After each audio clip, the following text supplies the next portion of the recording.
Et bonjour à vous, amis auto-entrepreneurs. Cette semaine, on va parler d'un sujet pas rigolo pour changer. Combien ça coûte une majoration à l'URSSAF? Alors, on va regarder combien ça coûte, mais surtout comment on peut faire pour les éviter. Le coût d'une majoration à l'URSSAF, alors il faut savoir qu'elles ont baissé en vérité il n'y a pas très longtemps. En gros, c'est 5% des cotisations dues. Donc si vous deviez payer 100 euros et que vous les payez en retard, vous aurez une pénalité de 5 euros. Ça, c'est ce qu'on appelle les majorations de retard initial. Et évidemment, si vous ne payez pas ces fameuses majorations, derrière, vous vous retrouvez à payer des majorations complémentaires. Donc, c'est 2% par mois de retard et 4% si c'est plus loin que 2018, donc en gros au-delà de 5 ans de retard. La plupart du temps, la remise peut être appliquée aussi sous condition, si vous arrivez à justifier la raison du retard. Alors, comment faire quand vous avez une demande de pénalité ? Honnêtement, la plupart du temps, ça vaut quand même le coup d'essayer de contester. Surtout l'URSSAF sont assez souples à ce niveau-là. Et si vous avez une bonne raison, il n'y a pas de raison que ça ne puisse pas être remis.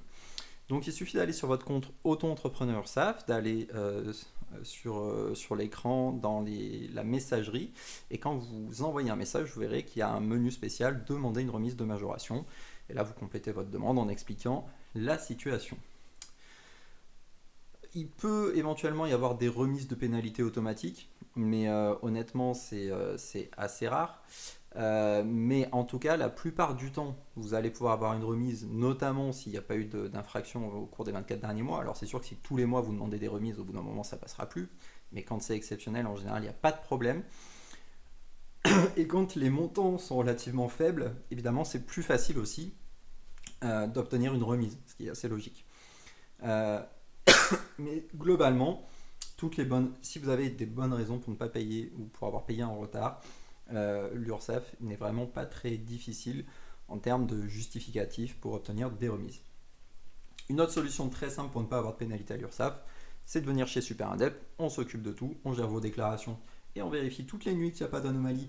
Et si jamais vous avez une dette, on le détecte dans l'heure qui suit, ce qui nous permet d'être hyper proactif pour la régler et justement de vous éviter de tomber dans ces situations où ça peut durer longtemps et ça peut coûter beaucoup d'argent. Comme d'habitude, si vous avez des questions, vous nous trouvez sur les réseaux sociaux ou en commentaire de cette vidéo. Et bien sûr, si la vidéo vous a plu, un petit like, ce sera toujours bienvenu. Merci à tous et très belle journée.